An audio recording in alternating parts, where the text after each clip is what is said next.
যে নির্বাচনের আগের দিন নানান ধরনের সাইবার অ্যাটাকের এদের প্রিপারেশন আছে।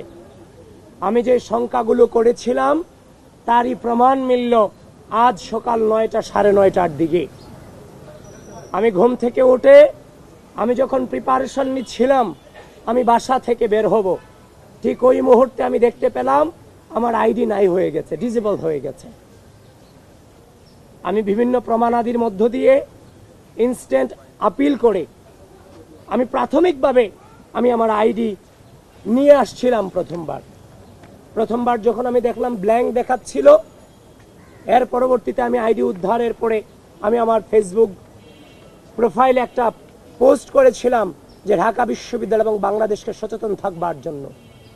ঠিক এই পোস্টের 56 থেকে 57 মিনিট পর আবারও একইভাবে আমার আইডিকে ডিসেবল করে দেওয়া হয়।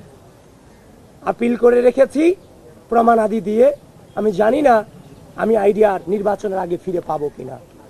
প্রিয় সাংবাদিক বন্ধুগণ, আমাদের আইডি দিয়ে আমরা আমাদের প্রচার কার্যক্রম চালিয়েছিলাম, প্রচুর পরিমাণে সেটা রিচও হচ্ছিল।